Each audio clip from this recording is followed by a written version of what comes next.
beaming off my head. That's right. Going live, baby. I go live all the time. Boy, I forgot to look spiffy. That's right. Carrying water in the age of Aquarius. What do you think of that? We're living in the age of Aquarius and we're all carrying water bottles. Is anybody else talking about this? I'm sorry you're wrapped up into superficial things. You don't get that on my channel. I apologize for yesterday's show.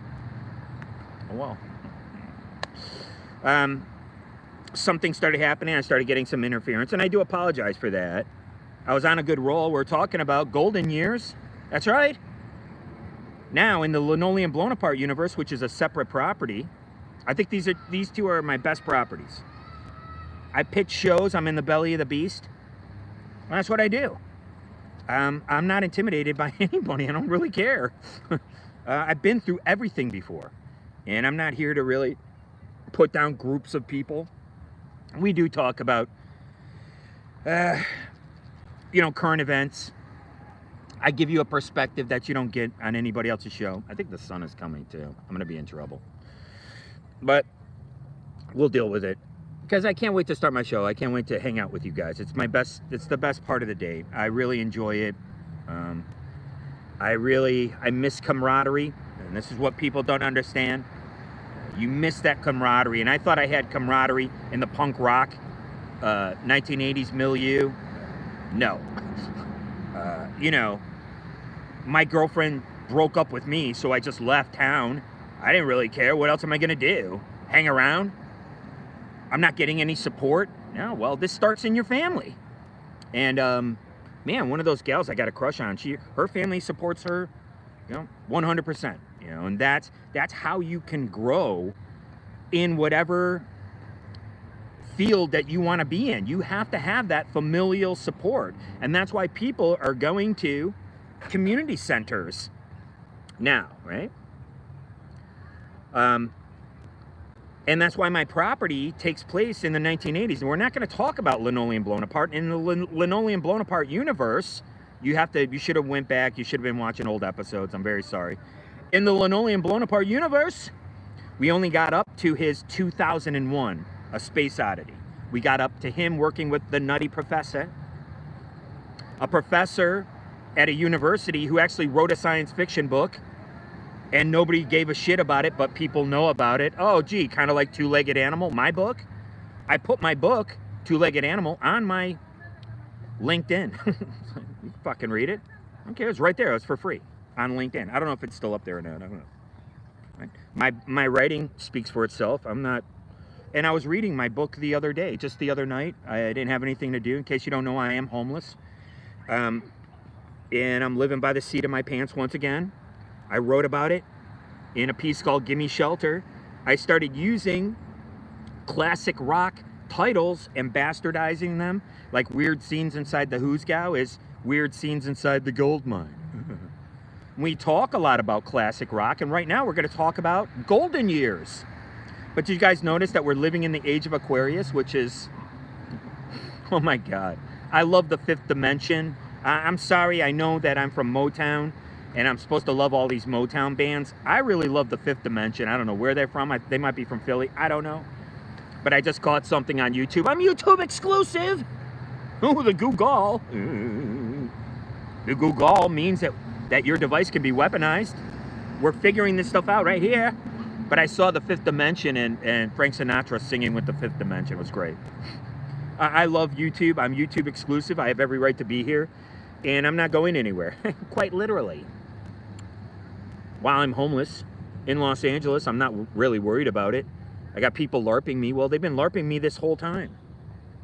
Many things are a setup, and many things come from places that you wouldn't believe that they're coming from. And people in positions that would actually are mind-shattering. To think and to know that people in professional positions are not utilizing their good graces. They're nefarious, just entities. You have to be an entity at some point. And this is what I talk about. Now, don't forget, 2 years ago when I started this show, I was talking about a haunted house. What is the film that's out right now?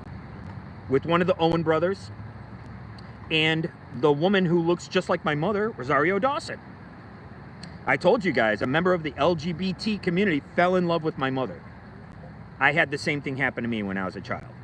A member of the LGBT community fell in love with me.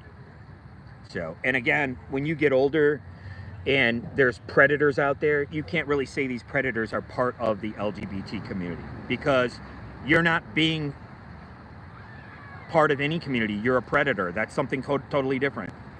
You're a creep. And we've always known about people like this. And I came up in the 1970s Detroit. The John Waters, even though he's from Baltimore, and my grandfather opened up a party store. We used to call them party stores. Corner store in Baltimore. I grew up in the 1970s Detroit. The John Waters 1970s Detroit. I got tons of stories for you. I got tons. That's plural. But right now, what we're talking about is the crazy notion of seeing Frank Sinatra sing with the Fifth Dimension on a variety show. I came up in the variety show 70s.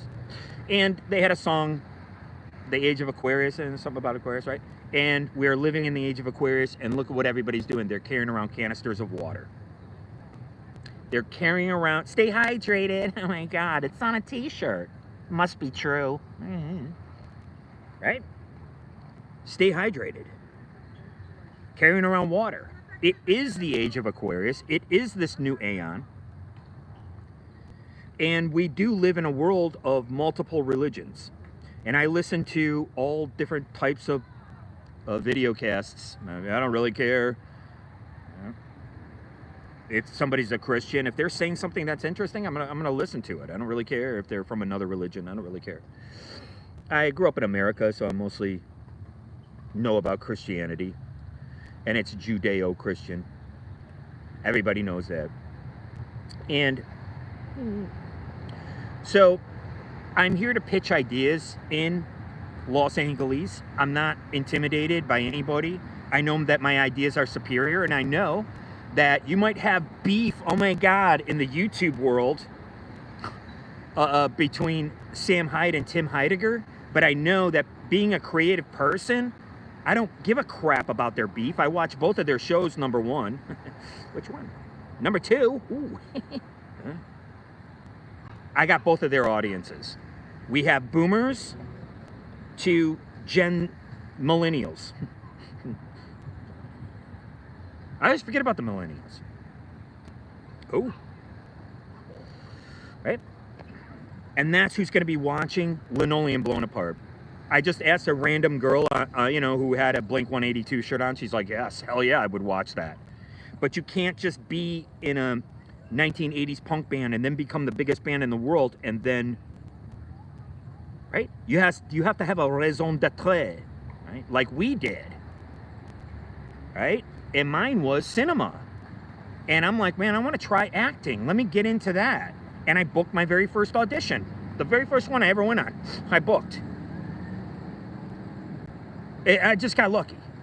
And I took off from there. And it's not my fault some skanky ex-girlfriend of mine turned on the TV and saw me. That's not my problem.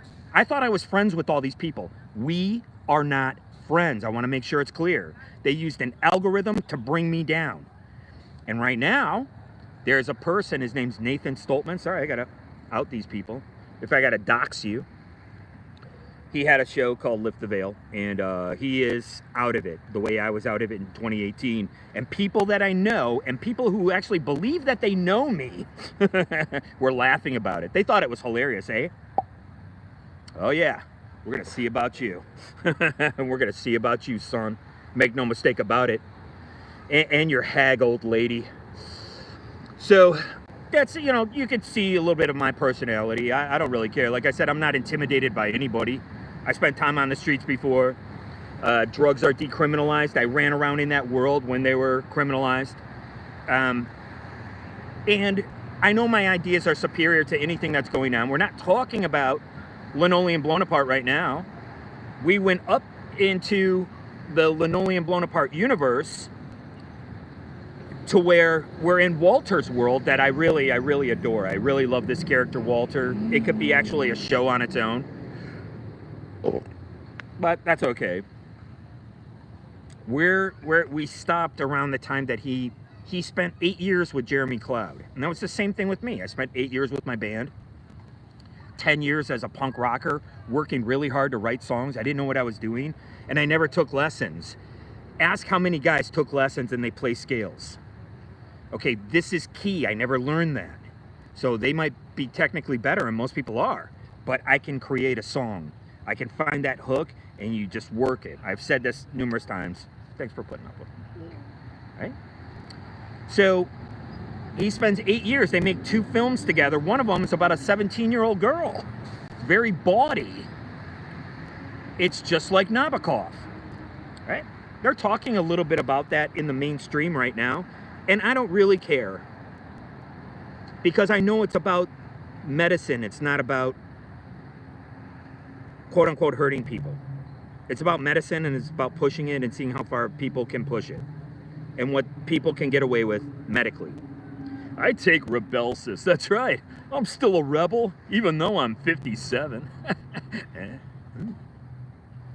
That's right. I was a commercial actor. I got work. I got all kinds of work. I was an extra. I think so. Who cares? Like I said, I would have never worked these last 2 jobs. I worked at an art handling company. I worked at a trucking company. I would have never even worked those jobs. I would have just went down to Central Casting. Well, look what would have happened. I would have been laid off right now. They're not hiring. They're not doing anything right now. Okay? So this is a perfect time to get these properties together. I'm pitching these properties. That's right. And I have no problem with it. Why? Because I am the key to these properties. I can work with anyone. I was just in Premier Office Spaces. That's the first thing I did is I went and got an office. And I said, well, what am I going to write? Part of the show that you're watching now is my second memoir. I talk about my home life. I'm very critical. Very critical. Absolutely. I'm not going to have some wine mom physically attack me. I don't care if she's in my family or not. You can fuck off. That's what you can do. My show's for adults. And I can't say too loud. Every time the traffic quiets down. Made me look like a bad guy, I swear, Your Honor. Yeah. Sorry. So what we're talking about here is golden years. And so in the Linoleum Blown Apart property, which I always keep going back to, he spent 8 years with Jeremy Cloud. He got this partying out of his system. They're going to jazz clubs. They're smoking left-handed cigarettes. He creates these 2 films that everybody loves. And it's the same as, you know, Peter Sellers hanging out with Stanley Kubrick. They're kind of like, they're partying. And Peter Sellers is partying maybe a little bit too much. Right? But Walter, who's partying a little bit too much with Jeremy Cloud, gets pulled back with his wife. His wife is the... Right? She's the stability. Where before, early in her life, she was a revolutionary. Remember? That's where they got the idea for Of Reasonable Service. It's based on her play called Vivisection on the Danube. It's in the 1940s, about LGBT community. It's about space aliens. It's about going to space. It's about whether or not we care more about going to space than we do about humanity here on this planet. Look what's going on today. That's in the Linoleum Blown Apart universe. That is how rich this universe is. But we're talking about what I was talking about yesterday, which is Johnny Depp. Look at Johnny Depp. He would be perfect for golden years. He has become this trope. He has become this rock and roll, you know, in the classic rock vein. Now, when he comes out, what song does he do? He does a John Lennon cover. And on this show, we deconstruct John Lennon because it was very upsetting. I remember the 1980s, me and Grim Jim and Neutron Bob. That was my brother. So you can call all brotherhoods off. Bunch of phonies, dude. Oh my God. And I'm talking about people in the 1980s hardcore scene in Detroit. Make no mistake about it. Our band was harder, smarter, better, faster than all the other bands. Take a look at my songs, and you listen to theirs, and all their songs sound alike. Each one of my songs from different phases, from 1985 to 1990, they have a different sound, of course, because you're growing as a band, and you got to hear this. But instead, I'm being teased. Like, what? It's just like this homie over here on Pico trying to smack talk me like I got some baby face. Yeah, I might have a baby face son, but, you know. I don't know where I'm going with that. It's just like, I'm over it, man. These people have nothing to talk about. Like I said, you've heard their stories before, right? And, oh well, you can keep listening to them if you want, or you can come to my channel. You can share my channel. I was talking a little bit about other channels that I watch, like DeFango and Lift the Veil. Lift the Veil is out of it. He's done. His brain is mushed. Mushed. And this comes from his device. And somebody is bothering him, and he thinks it's a real person. And it might not be a real person. That's the problem with it. And that's what they were doing to me in the 2018 era, right? When they thought it was hilarious to run ops on me, and people from Detroit were laughing about it. And we're gonna see about those people. Oh yeah, you better know it right here on this channel. Please stay tuned. I'll be taking all these people to task while I write this thing. That's what I can do. And I can do much, much more than that. I was always a kind and nice gentleman. Unfortunately, that's how my mother raised me. Unfortunately. Unfortunately. And in case you don't know, my mother's, I think she was born in 1939. And that's how I came up. Babyface or not, that's your projection. Make no mistake about it. And, you know, these people are pathetic. And especially when you find out it's old girlfriends and some guys who are trying to, like, hook up with them because they've only dated hags. And then they're a bunch of rats because they know a bunch of people in the FBI. Yeah. So that's the kind of lifestyle I actually lived. I go into these diatribes, and I'm never going to change. I don't really care. I'll keep it on track, but I'm not going to give you all of my ideas. It simply doesn't work that way. And I know that my ideas are superior because take a look at what's on. Oh, and by the way, if you, I'm trying not to get too heated, guys. I bought a different coffee today, but if you want a platonic, to hang out with someone platonically, you have to say you want to chill in Netflix. You guys want to chill in Netflix? You got to switch it around because you can't say Netflix and chill because, right? It's like, no, I don't dig you that way, man. I don't dig you that way, baby. Whatever. Anyway, here comes the sun. I think we're going to move. I always do this. Sorry, guys. I always do that to you. I liked it back when I was doing my stand-up, when I was standing up over here. That's when I really liked it. I really enjoyed it. We're gonna move. We're just gonna do it now, that way. I think that's part of the problem yesterday. I think my schmangied, right? I don't want to be too loud. I gotta bring kids here, like 7 o'clock in the morning. I think it's about 9. It's about 9 o'clock in the morning now. I'll try to be quiet. I don't think I can be. My voice just carries. Voices carry. Whoa. All right, yeah, and that'll help me to keep it about my project, which is called Golden Years. You need the Bowie song. That's it. Everybody knows it. You need the Bowie song. It's called Golden Years. It's about a guy like Johnny Depp. And he's going to be older, obviously. He's got to be in his 70s, maybe 60s, 70s, whatever. It could be nameless or, you know, ageless. You don't really ever know, whatever. And this is just a pilot episode. Now I have, you know, I've got plot points throughout Linoleum Blown Apart that stretch the entire thing. Like I said, we're going to take it from punk, grunge, right into rap, if we're granted the amount of seasons. It's the best idea that's out. I don't really care. We already seen Life on Mars, and it was really mediocre. I think there's so many people from America stealing shows from Britain and bringing them here. Oh my God, it worked over there. I actually got to meet a guy who worked on Parks and Rec. Okay, so I got to talk to him a little bit. He's a really nice guy. I wish I could have moved in. They were offering the place, but I couldn't afford it, you know. And I was working at the time. I could afford it, but it was like, I didn't know what was going on. Oh man, it was brutal, man. This last job. And they used the tech. And beware of this tech. If you start acting out of sorts, that's why they're waiting for you with meds and a bed. Come on, man, come on in. We got meds and a bed for you. We're gonna hold you. This is what's happening to Nathan Stoltman right now. Nobody's talking about it. It's coming from his device, and he's being targeted by these Fed rats. And these Fed rats were fired by Elon Musk because it only takes 50 people to run Twitter. So how come there's these thousands and thousands of people at Facebook? How come? They don't need to be there. They're called managers. They're not engineers. They're managers. That's what they're called.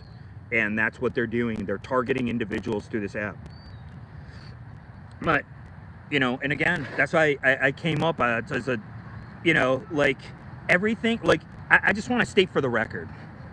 Okay, so everybody knows it. I was in a band called the Grievance Committee in the 1980s. The guys who are in my band are actually now the pieces of trash that we made fun of back when we were younger. Now, I'm not the same man as I was. But when I see them again, they're going to find out what kind of guy I am. Make no mistake about that. Biggest bunch of phonies you ever want to meet in your life. They have nothing to say. They have nothing to add. They're a joke, and they did what I told them to do, like good little boys that they were at the time. And they're going to be good little boys again. Because I'll put you on the ground or under it, son. Make no mistake about it. So, that's why I keep it about my property. That's how I talk about my real life. Why? Because I am the real thing, not Coke or Coca-Cola. I actually went out and lived it. I wrote about it a little bit in Two-Legged Animal. I didn't get into too much stuff. I wanted to do a FOIA request on myself. I wanted to get a lot of old arrest records. I wanted to get my hospital records and go over those, just like Lenny Bruce. That was the whole point of I, Son. But I, Son is this show right here, the Grievance Gordy Show. So I'll talk about my real life. I'll talk about my family. I don't care. If you want to redeem yourself, and redemption means change. If you value my friendship, which they do not, meaning friends and family, you have to come on this show. And then I got a couple of pieces of trash from Royal Oak, Michigan, who actually think that they know me. Did I tell you guys? There's some guy who's had my name in his mouth for 30 years from Royal Oak. It was great. I was watching Eminem trying to smack talk Kid Rock. He wanted to battle him, and he tells me, he goes, "Yeah, you never been below 10 Mile." That's these guys, Royal Oaksters. Oh yeah, big tough guy from Royal Oak. Mommy writes for the paper. Like what? Don't worry, I'll cover up the murder for you guys. Ugh, what a joke. Anyways, like I said, I went out in the world and I've actually done things. I don't throw my weight around and I don't brag. I tell my stories on my show because I'm a natural born storyteller. Why? On my mother's side of the family. I am my mother's son. I am a gentleman. And right now what we're talking about is Golden Years. Golden Years, you need the Bowie song. And that's the story about somebody who looks like Johnny Depp. Johnny Depp could play this part. It would be great. People would love to see him in it. Okay, we had enough of the bloody pirate. He already played Keith Richards. Now let's go into this next phase. And it would be great. And he's literally doing it with the Hollywood vampires anyway. And we're starting to lose these guys. We just lost another guy from the Eagles. Okay? We're starting to lose these guys. And it's time for this show. And I think, really, I could get my footing with Golden Years and then go right into Linoleum Blown Apart. If that's how it's going to be, whatever. All right? I'm all about the powers that be. because you can't fight them. This isn't a Public Enemy song. That's the rap that I was listening to. Public Enemy. Oh, you don't remember that? Fight the Power. 911 is a joke. You don't remember that. Now they're essential workers now. Do you see how times change and things change? Okay? That's why I'm able to come on here and I'm able to not only talk about my properties, golden years, but I'm also able to deconstruct John Lennon, because that was a big part of our life. That murder of John Lennon, and then we got into punk rock right away. One of our friends, the original Grim Jim, not this other schmuck, he got into metal. And so there was this big rift in our neighborhood between metal and punk rock. And so we got into punk rock. We went immediately downtown to where it was quote unquote dangerous. And we realized that, hey, it was all people just like us. Everybody's the same. There's punk rockers over here. These kids are into like new wave. They're into, you know, in whatever Prince is doing. Prince was really, I never got into Prince while he was alive. I only got into him later on in life. Right? I realized, oh, wow, that's pretty interesting. Now, it's kind of funny because I don't take the point of view that everybody else does. He's going around with slave on his face? Whoa, dude. I'm sorry, but I have to take the corporate point of view on this one. Hey, pal, you had a really great career here at Warner Brothers. I'm talking about Prince. But we need a hit single. I'm sorry. We let you do 2 movies after Purple Rain. We let you make as many albums as you wanted. You even wanted to do some jazz funk fusion thing. We let you do that. Pal, we need a hit single. We're a corporation. I understand that point of view. I get it. It's about the bottom line. It's about the numbers crunches. That's why I know my role. That's why I knew my role in the grievance committee. And it certainly wasn't a front man. I'm more of a front man now. I was a songwriter, okay? I don't know which one's which. I was Noel Gallagher. That's who I was, and I needed a Liam Gallagher, okay? We didn't play that same type of music. We played oi punk, just like Green Day. You can hear it in my songs. You guys got to understand that these bands didn't exist. Rancid and Green Day didn't exist in my world. I was still listening to The Ruts and Stiff Little Fingers. That's what I was listening to. I didn't know anybody else, but I had this rich musical history being at Harmony House Records in Detroit, very similar to True Romance, where I was living in a loft and I worked in a record shop instead of a comic book shop. Everyone's wrapped up in comic books. I hate comic books. I don't care about comic books. As a matter of fact, I saw someone watching Rodriguez, Sin City, on the bus the other day. I've been riding the bus. It beats the shit out of me, man. It beats the heck out of me, man. My body feels it after I ride the bus all day. Oh, it's brutal, man. Just dun, dun, dun. Oh, yeah. I'm 57 years old, man. It's pretty brutal out here on the streets, too, as well. But I've lived through it before, and I hope to live to see these properties come through. Yeah, right. I love hanging out with you guys. Thank you very much for watching. I really appreciate it. My last show got like 30 views. Thank you, guys. Thank you. Yesterday's show was a disaster, and I do apologize for that. And we are talking about golden years, and I like to insert things that I, just little observances that I make about shows that I watch. And I've already lived through this horror, and it is absolute horror. And I lived through it for 10 years. And I found out that my wife was involved in it. And they were using this neurological stun gun, and that's being nice. It was so horrific.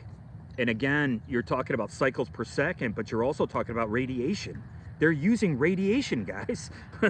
And that breaks up your chromosomes, man. I mean, who do these people think they are? I was literally married to one, and this woman married me so she wouldn't have to testify. That's how certain she was that they were going to set me up as, like I said, the new Manson. I mean, this is horrific stuff. And this is my real life. And this is why I'm trying to tell you that Holden Caulfield in that book Catcher in the Rye.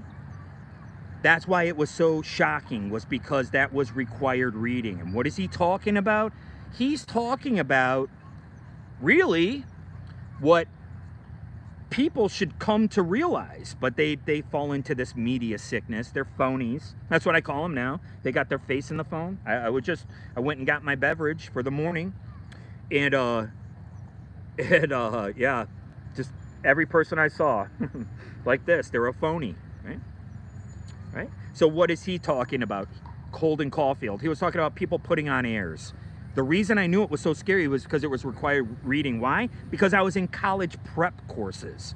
Nobody else at Finney High School in Detroit was in college prep courses. Anyone in my milieu. I know Neutron Bob, who played in Son of Sam. That guy couldn't plate. I don't care what you say. He couldn't plate. I came up with him, man. Fucking, he became a chef. He couldn't plate. Get out of here. You have to have a... You have to be like a little bit talented. Like, I can draw a little bit. I can't draw, you know, a perfect circle, but, right? I talk about art. I talk about a lot of things, but, and I digress. Well, what we're talking about, I keep going back to it, is golden years. And so the pilot episode is about an aged rock star, okay?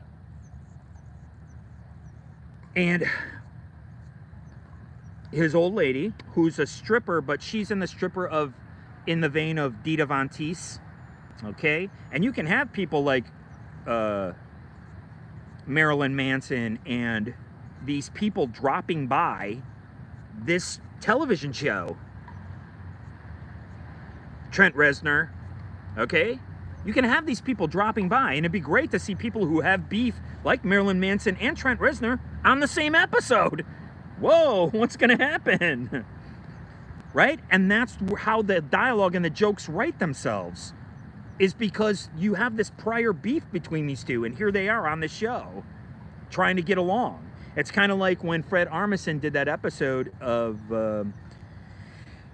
Portlandia, and you know, he's got Chris Novoselic, and he's got Henry from Black Flag, right? Oh man, I don't even want to get into Henry's band and Tool and all that prog rock that was coming out that in the 90s. Ugh, I got out of it, man. I got out of it. And it's just really sad to see, you know, the deaths of some of these stars, whatever they are, these singers, thinking that they're going to make a bunch of money because people are going to order their stuff, because this template was set when? With John Lennon, right? And so these were very scary times, and, you know, depending on who the producers are and the money, you know, I don't know if any of this is going to go into Linoleum Blown Apart or not, which takes place between 1987 and 1996. And then we would go out from 1996 in the conscious rap world into conscious rap versus gangster rap, okay? And so that's kind of what's going to happen in that world. What we're talking about, what do you call it? Golden years. Golden years. Ooh, wop, wop, wop. Don't let me hear you say life's taking you nowhere, angel. Don't forget, David Bowie was hanging out with John Lennon, and David Bowie did coke, okay? John Lennon had a song that said he shoot Coca-Cola, shooting coke. You could only snort it and you could shoot it. That's the only way they would do it. This was before crack cocaine. 1970s. Maybe I'm amazed at the way you love me all the time. Maybe I'm amazed at the way I love you. That was 1970. That was 1970 Paul McCartney. Take a look at Paul McCartney from 1969 to 1975. Now take a look at John Lennon. Now the reason us punk rockers got into John Lennon, because he was a rebel. 10 for 2. He starts hanging out with all these people that put him on the FBI's most, you know, like most spied upon list. He's hanging out with John Sinclair. He's hanging out with the White Panthers. He's talking about the Black Panthers. This kind of helped the FBI and the DEA to kind of grow out of that. I know gun control came out of the Black Panthers here in California. And so you have John Lennon. Look at the hits of McCartney from 69 to 75. Now, again, we like the deep cuts here. I'm not taking anything away. He did Mother because he was involved in Primal Scream. He was involved in therapy. He was getting help. He knew he needed help. I'm talking about John Lennon, guys. That's a song, one of the songs that Johnny Depp does when he's with the Hollywood Vampires. Oh, yeah. They would be perfect, and it's a perfect template for this show. Golden Years is what we're talking about. I was supposed to talk about it yesterday. Right? So you have, what's John Lennon's hit? What's John Lennon's big hit? Whatever gets you through the night. All right. All right. Take a look at the complexity of that song. There is no complexity in the song. It's the simplest song you ever want to hear in your life. Whatever gets you through the night. That's the only song that charted by John Lennon during this time. And then here you have McCartney obviously showing out, like, just doing what he does naturally. So what is John Lennon doing? Well, we know that he's involved in this underworld.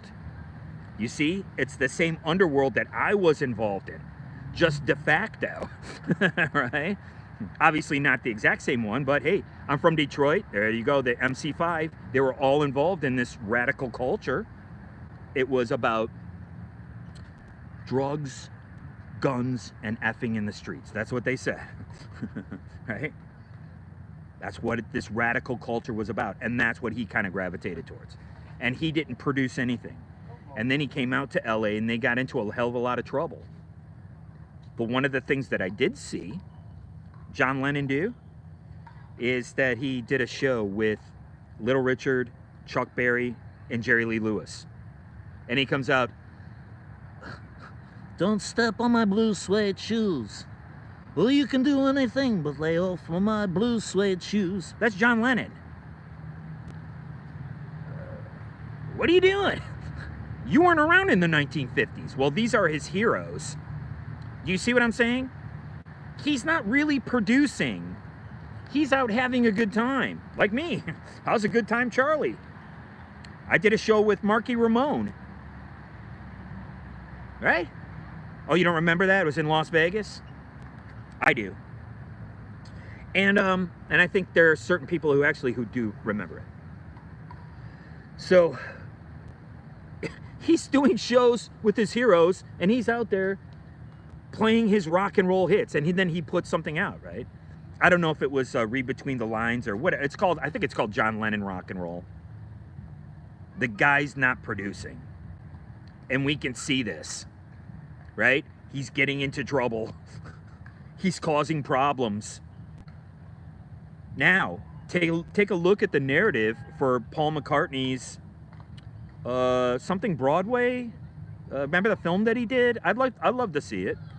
He's talking about gangsters, and he's saying, "Well, what happened to the tapes?" Eh? That was the narrative with John Lennon and Phil Spector doing cocaine, having all these musicians come in, and now they're scrambling. Well, who owns the right to this song? What are you guys doing over there? And then the lawyers start coming in. Right? Here come the lawyers.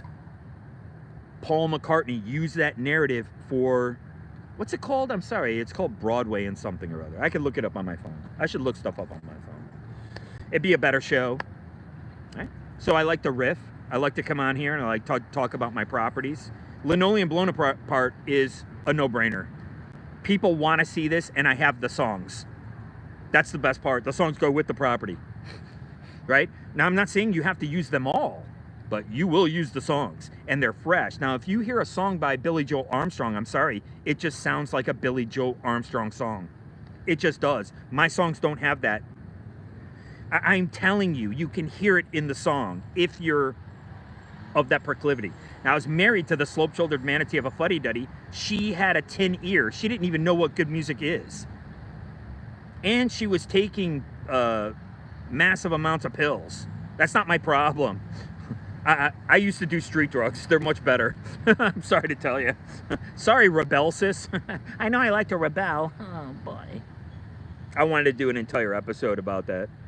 But I'll leave it to people like Joe Rogan. He can pretty much say whatever he wants. YouTube doesn't take him down. YouTube doesn't restrict his views. What I'm saying, is it any more dangerous? Right? You have to have these challenges of the mainstream. You have to challenge these mainstream narratives. There is no doubt.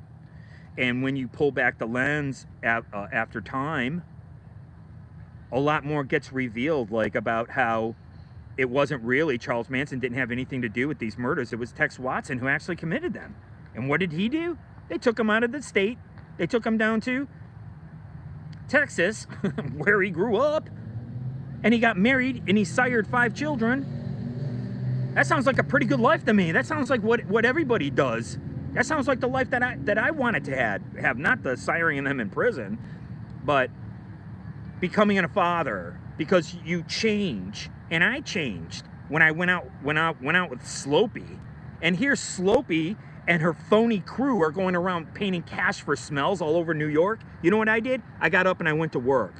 You know what they were doing? They were using a neurological stun gun on me, like I'm an animal. I literally wrote a book called Two-Legged Animals. We might be mammals, but we are not animals. We don't live in a city made by lions or tigers or bears. Oh my. Well, there's a few bears here. Right? I'm perfectly comfortable around the LGBT community. I'm perfectly comfortable around discussing various views. There's numerous people of my generation who don't believe in these pronouns. They're just like, whatever, you know, they're like, this is dumb. And, you know, they're of the LGBT community. They think it's dumb. So maybe it's generational. Mine is we. And that's with 2 E's. See how easy it is? What are you gonna do? Yeah, at least you're not listening to the same tired jokes. And oh man, once again, here they come.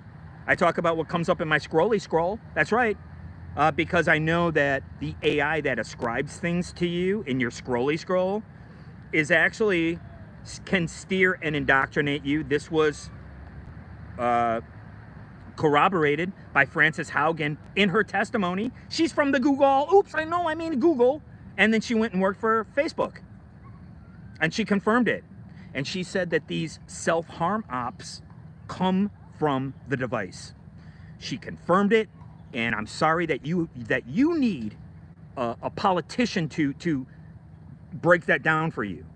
Because what people do, like especially on Timcast, and people who read Zero Hedge, right? We can read into things, and we can see, you take their words and you can contextualize it, and you say, whoa, whoa, whoa, whoa, what they're really saying is this. And this is some pretty scary stuff. I've been able to do that for years, right? And I've completely surpassed intellectually many of my detractors, these people from 2018 who I thought were my friends. We are not friends. I'm here to tell you, man. All bets are off. Absolutely. I'm out in Los Angeles, and I don't care. I can live here. I can live here a long, happy life. I could stay homeless for the rest of my life. I'm perfectly content. Why? Because I understand what happened. And it's happening right now to somebody else who's had a show on here for, God, probably 10 years, a decade. And he's so dumb, he doesn't even know what's going on. And like me, I knew what was going on, but I kept my mouth shut. I can figure this out myself, and I did. I got sober, number one, and I got off those sites. And back then, they included Twitter. It included Twitter, and they can crank the algorithm up on Twitter, and that you're increasing the radiation levels too. And again, you're breaking down people's chromosomes. This is the chromosome damage that can happen. Right? In one of the songs from the Grievance Committee, we talk about chromosome damage. We talk about it in one of our songs, and look what's happening now with mRNA. Now, I don't want to get too far afield into that, which I can do, because I was researching that using Sigmund Freud's study enhancer, that's right, during the COVID. Right? Back when everybody was talking about Chris Connolly, who was a counselor, and they can, I don't know who was involved in this, but I know my friends were involved in it. I'm sorry, people who I thought were my friends, people I've known for about 40 years. We're gonna find a friendship rolling around on the ground when I see you. Oh yeah, you better know that's right. I'm talking about very specific people. People I played in bands with. Oh yeah, yeah. You think John Joseph and Harley's got some beef? Yeah. Wait till I get my hands on you, pal. Yeah, we're gonna see about you. These people are so dumb. Especially my ex-wife. You're so dumb. People like her, you think this is going to go away. It's never going away. As long as I'm being LARPed and targeted on the streets, that's how long people who are in my band, who set this whole thing up, have to worry. You have to worry, not me. Because I already know if any of these phonies were going to do something, they would have done it a long time ago. You can't bring back these hauntings from when I was a child. Because I already did something called shadow work, and I did it in the 04 era. That's why you needed an electronic stun gun to bring me down, and you still couldn't do it, right? Right, pal? Oh yeah. Bunch of phonies. I got you. I got you. And you got to share the show, blah, blah, blah. Who cares? You don't do anything anymore. I think I got one extra subscriber, and then, you know, when they look a little bit too weird, I just, you know, I get rid of them. I can't have, like, you know, that was part of other people's meltdowns online, and that's what causes it, is these algo ops. And what they do, just like on the street, when they try to coerce you into crimes, that's how they used to do it on the street. Now they're doing it on your device. Like I said, if they don't want you somewhere, they're gonna come in and mess with your device. That's the first thing they're gonna do. Like it can get very severe and very scary, but you could be scrolling something and then all this negative stuff comes up and it's gonna force you to get up and walk away. You're like, well, I don't wanna scroll my phone anymore. Let me go. That's the Cinderella effect. That's the good part of this. Okay, and there's some really wretched parts to this. And the best part is, I know everybody involved. I might not have a lot of people's last names, but that doesn't mean they can't be found. This is what I'm trying to tell you. Right? And so you get a different perspective on my show because I talk about my creative process. Why? Because I might have ran with this underworld with a bunch of morons who I have no respect for, because respect is earned and you all lost it. Because you had to use a neurological weapon on me and laugh about it. Okay, cool. They're not using it anymore. And because my wife used it on me numerous times, you messed up. Because you should have used it on me once and then told me to pack my bags and leave. And you didn't do that. Like I said, I don't really care. This show is about my creative process, and I'm talking about golden years. And we're only talking about the pilot episode, because that's what would get the show up and running. And you have to have classic rock guys like me involved in this. Okay? And again, yeah, you can steal whatever idea you want. Oh my God, we stole it, yay. But you're thick. You want this plucked jewel right here. This gem. Me. Involved in this. Because that's what I put my entire life into. I put my entire life into when I was a child. And I couldn't relate with my sisters or my mother. Ugh. I wanted my father. I'm crying, but I'm getting beaten. I'm getting beaten by a person who's giving me quote-unquote advice and telling me what to do. Do you think I'm going to do what this person's telling me to do? Oh, don't smoke, Gordon. Really? What do you think this is going to cause me to do? First thing I do is run out and smoke. I mean, it just really, truly amazes me. Like I said, you know, whatever, man. Yeah, it hurts, man. I miss my family. I miss being around people who actually care about me. And this is why people seek out these alternative, quote-unquote, families. Look at the rise of the juggalos. That's your fault, right? Why is it that we live in cities and there's all these dysfunctional families, but when you go out rurally, there isn't as much dysfunction? Did you ever stop to think about that? I'm the only one talking about accelerationism on the show. I'm the only one, man.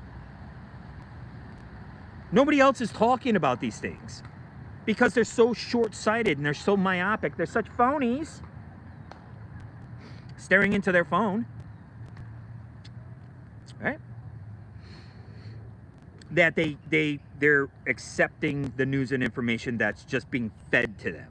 And what I realized is that what they're doing now with this schizophrenic future is they are piecemealing people. Right? Now, I clicked on the story about Jamie Foxx because I was just talking about him in Miami Vice and stuff like that. And the amount of work this guy's done. I mean, I think he hosted a game show at one point. I mean, just like, if they call him, he's there. Like, he's working with Oliver Stone 1 minute. Like, it's amazing, right? So, and it's, something allegedly happened to the guy. Yeah. Right? Well, now, in my clicky, clicky, swipey, swipey, scrolly, scrolly, likey, likey, trademark, I'm getting piecemealed all about Jamie Foxx or whoever I clicked on. Ray Liotta, I remember clicking on Ray Liotta. They're like, we have new information about the death of Ray Liotta. Well, how long are they going to be doing that, Media Deep Blue? They're going to be doing it forever. Knowledge through data discovery. Oh, he clicked on it. You all saw him. He clicked on it. You see it. He thumbs it up. Wow. Thumbs up where? Right? So now they have this notion. Oh, we know what he's interested in. And then they're going to keep piecemealing me information about this. Oh, whatever happened to? It's a big mystery. Oh, my God. Oh, my God. Really? Well, I've got better things to do. I have my life's work, and part of that is golden years. I got a rebel ant. It's like, screen doesn't deter me, right? I do have it's a childlike story. It's called Animals with a Z. It's about cloning animals. Any of these properties can kind of go together. I told you I had a property about a haunted house back when they were actually making the film about the haunted house. They had probably already wrapped production. They were editing it. Right? And that's one. It was based on the Ghost and Mr. Chicken. It's got a type that's very similar to, what's his name? I can't remember his name. Bupkis Kid. Right? The new Steve Buscemi. Right. Anyway, so we're talking about golden years here, and we're talking about the fact that when I look around, all I see is classic rock t-shirts everywhere. Everybody, like, I'm not kidding. Every 8th person has a classic rock t-shirt on. And classic rock is starting to go into like Selena and like, you know, other people like this as well. Right? Because it's getting so old now that you'd want a property like, and you already have the Hollywood vampires actually existing. And you have an actor in there, Johnny Depp. And this old rock and roll star in the story is married to a Dita Von Teese stripper. But guess what? They're getting older and they're forgetting a lot of stuff. And they remind us of all the people we were, like the audience for that show, Mother, or Mom, sorry. right? With Alice and Janney. So you have the audience is already there for this, right? And so they have to prove that they're actually married. And so I remember in the Kiss comic book, they actually used their blood. And so they're looking for this document that was actually written in their blood.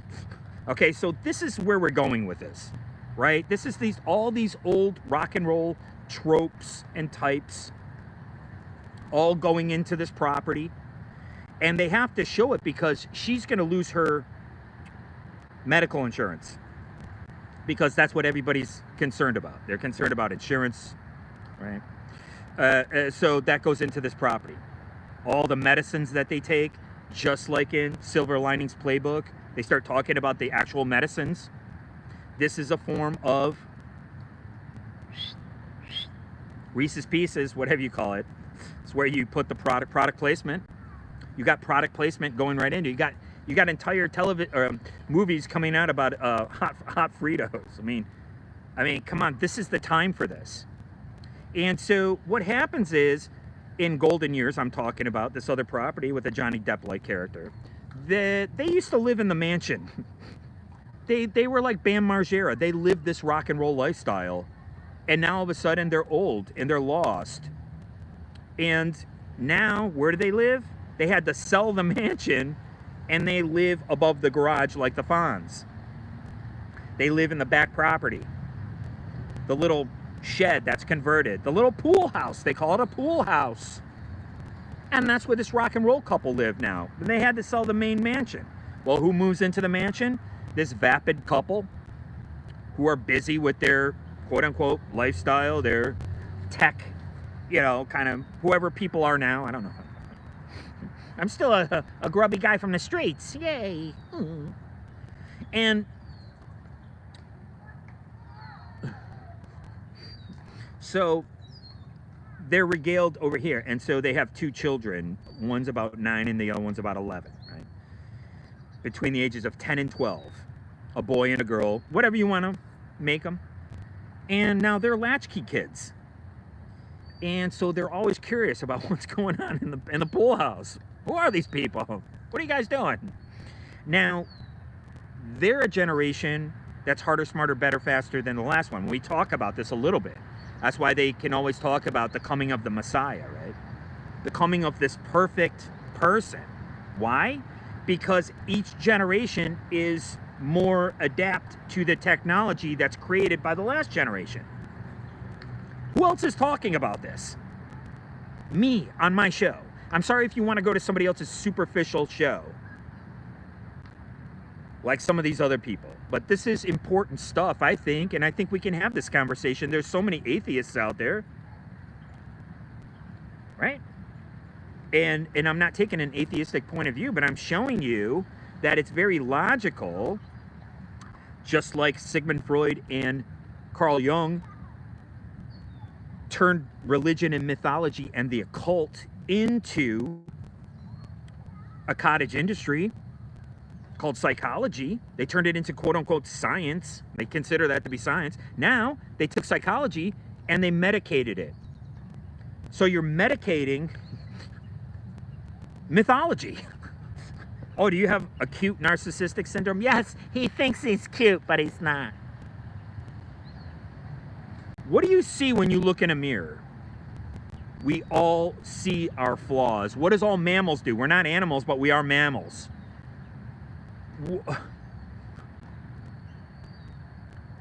We all see our flaws. And how do we know this? It's something called plastic surgery. Why would beautiful women like the Kardashians, I bring up the Kardashians, why? Because I'm on the level of the Kardashians. They're hot, but they're just not as hot. They're a Kardashian. Right? I have 3 sisters sired by the same father. They have 3 sisters sired by the same father and a domineering mother. Same thing in my family. I would be the Rob Kardashian of our family, except it's flipped. I have my own show. I have the power now. I'm not going to be dominated by anyone. It doesn't matter if they're male or female. It doesn't matter. You just don't want to be dominated by anyone. Right? Well, what do they see? Well, what do you think they look like originally? Don't you think they're beautiful? Don't you think they're above average good looking? Right? So why do they need plastic surgery? Because when they look in the mirror, they're not narcissists. They see their flaws. And they have enough money to go, well, let me go fix that flaw. Right? All animals groom, right? Even this guy, right? So they lick their fur, right? And it kind of puts their coat down a little bit, right? It's practical, but it's also grooming. They're grooming themselves. Well, we're mammals too, and we groom ourselves. But because we have the medical industry, we can say, wow, you know, one of my nostrils is bigger than the other. I need them both big, really. Right? And we can go get that fixed. Right? So it's not narcissism, but yet we're getting into this dangerous territory through accelerationism into this. But myopically, people can only see this right here. Oh my God, did you guys see what was happening on the left-right divide? Oh my gosh. Right? Meanwhile, Eurasia is being created with China and Russia teaming up. And now they have Brazil. Whoa, whoa, whoa, whoa, whoa, whoa, whoa, whoa, whoa. It's called BRIC. Well, why do you have Brazil? Brazil's on our side of the continent. No, no, no, no, no, no, no, no, no. No, no, no, no, no, no, no, no. That's on our side of the continent. What does that have to do with Eurasia? Do you see what's happening here? This is like gearing up for the new Cold War. When's the last time we had an Irish Catholic president? Sadly. Why is JFK... I'm very sorry. Why is RFK Jr. running as a Democrat? When he mostly parrots a narrative that's been embraced by the Republicans. That guy needs to change his party, and he doesn't even understand it. And nobody else is talking about this except for me on my show, and I'm doing it extemporaneously off the top of my head. And I'm talking about these projects that I'm here to work on. And we're working on them together. You guys are helping me through this show. Right? This show is a lot of things. This show is the manifestation of linoleum blown apart, of golden years, everything that we're talking about right here, while keeping it down, not being too loud. Right? So just to wrap it up, you have this narrative of these latchkey kids always bothering the older adults. But again, we're talking about PG-13 type of stuff. Okay, so you can't really have any type of hardcore drug use or anything and have kids involved in that, right? So that's going to be part of the dialogue, right? And it's like when you have the kid saying, what's dosing? Is that like Spanish? Dose? Like two? You know, you have this little innocence, and then you have the adult quipping back. It's like, yeah, I took more than two. That's the problem. That's why I was dosing, kid. Get out of here, right? So, I mean, just that's off the top of my head. I don't know. I'm just riffing, right? So you can see it's a really easy narrative to create. We have the apparatus involved. We have these classic rock guys still around. Every single episode is him hooking up with another band. You have to figure out who these bands are, right? That's up to the producers once the show gets up and running. And you have somebody like Johnny Depp, who is this character now. Who else could you get to play this? And this would be a television series. This would be gritty. It would be huge. It would be almost as big as Linoleum Blown Apart. And as a matter of fact, if we can get Golden Years up and running, you know, that would kind of set the template for Linoleum Blown Apart. We could go right into Linoleum Blown Apart afterwards. Because why? Because Golden Years is a simpler narrative and it's ready to go right now. There's no CGI. You don't need CGI. You would use whatever they use in music now, you know, whatever computer system that they have in music. Now, don't forget, people are like making fun of like how many producers it takes to write a song, because they're all getting a little piece of the money. That's why they put these producers in there. But what people don't understand is that they're using a form of AI in the production. That's what's getting you, that's what's creating the hook. The hook is being created by AI, and people don't understand that. I can create this hook. I told you the gerbil from Farmington Hills, Michigan stole one of my songs because he knew it was superior than anything that he could ever write. So he actually proved that my ideas are superior. I don't have to, it's like, where's your evidence? Well, where's your track record, boy? My track record is me. It's my life. I put my life on the line. I told you before, I went out into the world. I put my life on the line. You understand? Everybody else who talks smack about me, they never left a safe space. Never. Not once, not one day. Ever. Wow, it must be pretty awesome. You guys should have seen the material life that I had in Detroit. I gave up everything, and I don't regret it. Not at all, not in the least. What I regret are my friendships. These alleged friendships with these people. Because we are not friends. I state it every single show, every single episode. Okay? So, basically, during the pilot episode, you have, they're seeking this document. They have to produce documentation that they're actually married, but they were actually married in a witch's ceremony. And I talk about this type of stuff, right? Because it's interesting. And you can be whatever religious background you want, but we all know that witchcraft exists, or they wouldn't talk about it in the Bible, right? In my opinion, like everybody loves Harry Houdini, Harry Houdini was a Fed rat who destroyed local businesses. That's what Harry Houdini was to me. Now, do you see? Do you see how you can kind of change things around when you look at it? That's why in the punk rock milieu, we were like, oh,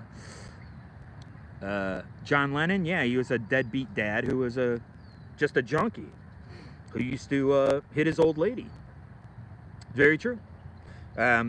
We talk about John Lennon. We deconstruct John Lennon on this show. And I already showed to you that he wasn't really producing much. What's it called? Something in Broadway. The one, the Paul McCartney. It's gonna get me all day. You guys know it right off the top of your head, right? Right. So that whole narrative was what happened with John Lennon, and I already proved. Now, whether or not what we're talking about with John Lennon are the lyrics to the Ballad of John and Yoko, and they're talking about sewing bundles into their luggage. Now, it's interesting. I'm not saying that they did this all the time. Maybe they did, maybe they didn't. That's why the FBI had a stand down order, because the Beatles were on the level of MI6, guys. Okay? They were on an MI6 level. And we all know that these are the culture creators from Tavistock. There was a guy who's connected to Tavistock, I believe. He helped with some of the stuff that was around the Yellow Submarine era, with some of the instrumentation. I can't remember the guy's name. I used to know it. I used to know it off the top of my head. I used to be into all this stuff. In case you don't know, I'm a classic rock kid. I came up with all this stuff. And then you realize that it's part of these culture creators from the Rand Corporation, which is something that Stanley Kubrick talked about, right? From Rand, from Tavistock, right? These are all research and development companies from the Frankfurt School of Economics, right? These same people, they almost have their own algorithm, and they put it into the culture, right? And they know what can trigger people. They know what, right? They can tell what gets somebody's ire. And so what did I do? When I was a child, I got into music. I didn't really care about anything else. I didn't care about what was going on over here with my sisters and my mom. my dad showed me that he would rather go fishing by himself than take his own son fishing. That's pretty devastating stuff. And I don't really care how my sisters feel about it, but I'm devastated. I'm devastated by it. It was horrific. And I can say that honestly as a grown man. I'm 57 years old. I'm Heinz 57, baby. And I'm not going to mince words. And I'm going to tell you what's what. And that is how I feel, and that's how I felt then. And so what do? I run around the neighborhood and I start emulating the guys in my neighborhood, starting with my sister's boyfriends who are doing what? Playing. That's right. And I start participating in this. Why? Because I remember the dream state when I was 5 years old and I got hit by a car and I had to go in the hospital. I'm in this dream state. I got drunk for the first time at 5 years old. It's in my book, Two-Legged Animal. I was reading my book the other day and it's really not bad. I gotta be honest, it's really kind of fun. It's kind of fun and interesting, but Linoleum Blown Apart is coming out of that book. We're talking about golden years here, and we're talking about an aged rock star and a stripper old lady who's on the level of Dita Von Teese. It's not like, you know, not like this trashy stripper that I was dating, Vanessa. I write about her in Two-Legged Animal. And that's why I know where a lot of this stuff comes from, when these phony former friends of mine all left at the same time. Wow, you just proved that you're all fed rats, and you just proved that racism is fake, because it was people on both sides. It was an alleged skinhead who held up a record on Disconnected Records and said, I roll with these guys now. Big skinhead and an African American, all involved in the same thing. I don't fall into these tropes. I don't fall into these stereotypes, because that's all they are. And they always put them in the pejorative, when the fact is, we're all born equal, but under unequal circumstances. So this property, Golden Years with the Bowie song, is ready to go. It's the easiest thing. As a matter of fact, hopefully, I'm getting ready to go to the library, as I always do. It's tough, man. I live out on the streets, and sometimes I go to the library and there's like a guy sitting there snoring, and you know, and he's sitting right where I need to plug in at. You know, I mean, I just don't understand people, and I want to pull the lens back a little bit for a second here, because we're gonna wrap it up. You can see I could do a 2-hour show. Just think if I had a produced show. Just think if I had a little bit of support with my family and my friends back in Detroit. That's why they had to you know, run all this game on me, because they can't wrap their minds around one thing that I'm able to do. Not one thing. And it's really truly sad. You want to be there to support somebody, but all I get is this negative stuff. But let's pull the lens back a little bit. Okay? We live in these cities, and I had you know, I told you I'm being LARPed and all this stuff, and I had this guy. He was acting like an animal, and I understand this psychology. This comes from abject loneliness, and it comes from not having anyone to talk to. You don't have anyone to emulate. You don't have anyone to kind of say, like, you know, you got to handle it. And you've got a bunch of people imitating each other. And it's almost like academia, this a priori thinking, where it's all inductive, right? So you're being handed this script of your life. You're like, oh, people are supposed to talk like this. You're supposed to behave like this. I'm supposed to get what's mine. Oh, I got to get what's mine. And I see these people out here, and they're behaving very animalistic. Well, why is that? When we're in a technocratic future and we're in a city, we're in the most modern place you could be. This is where we're supposed to thrive. Not come down to this animalistic level. And don't tell me about letting people out of the jailhouse. These are non-violent offenders. These are like drug addicts. These people aren't violent. I find that a lot of people are just basically fronting. It's all just a big front. It's most things are just a lie. And it's easier to repeat a lie and to keep these stereotypes going than it is to challenge anything that's handed to you in the mainstream. This is what you are, man. Oh, you didn't know that? This is all you have to do. It's just a lot of lip service. And again, if you don't have the support of your family and your friends, they call it kith and kin for a reason.